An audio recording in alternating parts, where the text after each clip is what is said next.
Assalamualaikum warahmatullahi wabarakatuh. Salam hormat saya sampaikan kepada Ibu Anggi Sri Murdianti Sukamto STMT, selaku dosen pengampu mata kuliah Komputasi Awan. Sebelumnya, perkenalkan nama saya Gito Suswanto, NIM PM 20175, kelas B, mata kuliah Komputasi Awan. Pada kesempatan kali ini, saya akan mempresentasikan mengenai aplikasi cloud computing yang telah saya pilih, yaitu Google Docs. Sekilas mengenai Google Docs. Google Docs merupakan layanan cloud computing milik Google yang berfungsi untuk membuat berbagai jenis dokumen yang dapat disimpan serta diakses dimanapun dan kapanpun. Daftar isi. Berikut daftar isi yang telah saya buat sebagai acuan dalam presentasi kali ini. Yang pertama adalah pengertian. Google Docs adalah layanan pengolah kata yang diberikan kepada pengguna Google secara gratis. Singkatnya, jika Anda sudah familiar dengan Microsoft Word, maka Google Docs adalah versi lain yang memungkinkan untuk membuat, mengedit, dan membagikan dokumen tertulis secara online. Google Docs tersedia sebagai aplikasi web, aplikasi seluler untuk Android, iOS, Windows, dan sebagai aplikasi desktop di Google Chrome OS. Aplikasi ini kompatibel dengan format berkas Microsoft Office. Aplikasi ini memungkinkan pengguna untuk membuat dan mengedit berkas secara online saat berkolaborasi dengan pengguna lain secara real-time. Hasil pengeditan dilacak oleh pengguna dengan riwayat revisi yang menampilkan perubahan. Posisi editor disorot dengan warna dan kursor khusus editor. Sistem perizinan mengatur apa yang dapat dilakukan oleh pengguna. Yang kedua adalah fitur. Google Docs memiliki beberapa fitur yang memudahkan penggunanya, yaitu sebagai berikut. Yang pertama adalah unggah file dan CRUD. Kedua, melihat revisi. Ketiga, penerjemahan dokumen. Keempat, melakukan pengunduhan dokumen. Kelima, mengatur hak akses. Dan yang terakhir, bekerja secara offline. Untuk penjelasan lebih lanjut akan dijelaskan pada bagian demonstrasi. Yang ketiga adalah kelebihan. Google Docs memiliki kelebihan sebagai berikut. Yang pertama adalah mudah. Mudah di sini artinya yaitu mudah diakses dan mudah digunakan oleh pengguna awam sekalipun. Kemudian multi-device. Multi-device artinya Google Dokumen dapat diakses dengan beberapa device seperti yang telah saya jelaskan tadi.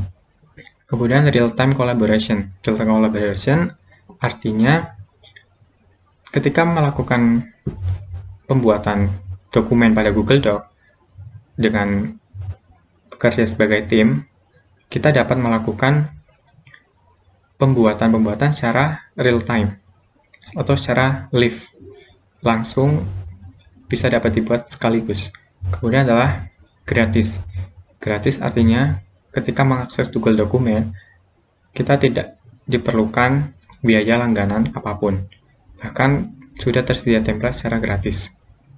Kemudian aman. Aman artinya Google Dokumen telah terintegrasi oleh layanan Google yang sudah dijamin keamanannya. Kemudian setiap perubahan tersimpan otomatis. Artinya ketika device kalian mati atau ada problem, Google Dokumen telah menyimpan perubahan terakhir yang telah kita lakukan, jadi aman. Kemudian yang terakhir adalah support dan dokumentasi. Support dan dokumentasinya lengkap. Artinya, Google Dokumen mendukung format dokumentasi sesuai Microsoft Office. Next, 4 kekurangan. Google Docs memiliki beberapa kekurangan antara lain membutuhkan akses internet. Untuk mengakses Google Docs, kita diwajibkan untuk menggunakan akses internet. Kedua adalah wajib memiliki akun Gmail. Sebelum kalian masuk ke Google Dokumen, kita disuruh untuk memasukkan username kita dan password Gmail untuk dapat masuk ke Google Dokumen. Ketiga adalah dikerjakan secara online terlebih dahulu. Jadi walaupun ada fitur offline, kita untuk mengakses Google Dokumen atau melakukan pembuatan, kita harus online terlebih dahulu. Untuk 5 demonstrasi, berikut saya demonstrasikan cara penggunaan Google Dokumen. Cara menggunakan Google Docs. Yang pertama, pastikan perangkat yang digunakan terhubung dengan internet. Kedua, kita buka browser. Kemudian kita pilih apps yang berada di pojok kiri. Kita pilih Docs. Sebelum masuk, kita disuruh untuk login terlebih dahulu.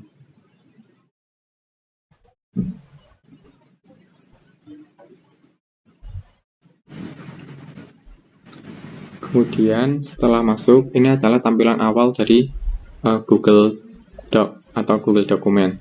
Terdapat beberapa template yang dapat kita gunakan secara gratis, atau juga kita dapat mengunggah file yang ada di Google Drive kita. Langsung saja saya akan menggunakan template dari Google Dokumen. Untuk tampilan dari Google Doc hampir mirip dengan tampilan Microsoft Office.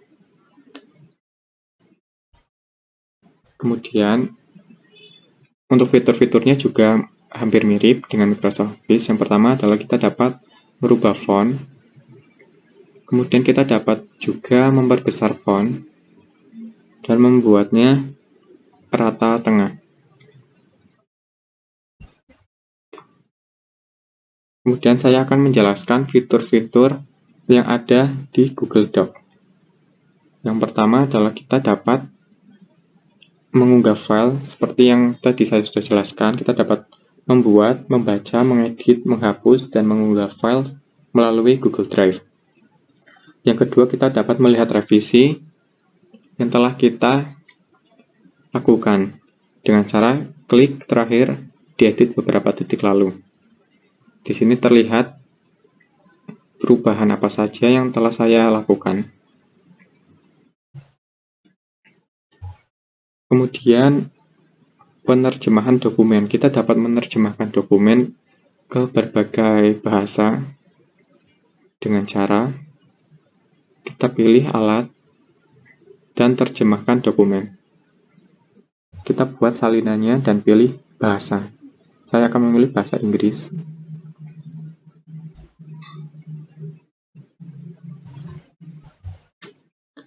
Secara otomatis seluruh isi dokumen akan berubah menjadi bahasa Inggris seperti yang telah saya pilih tadi.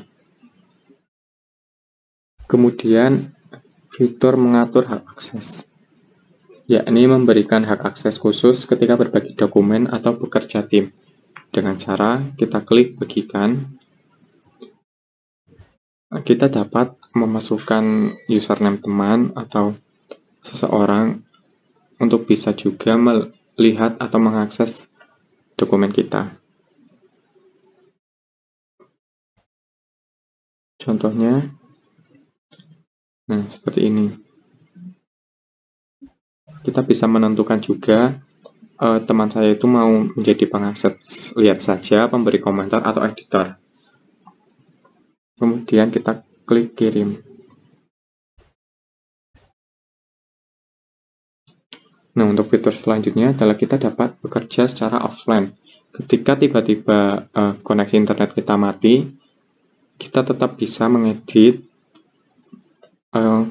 Google Dokumen kita, dan ketika online kembali, dokumen kita akan menyesuaikan secara otomatis.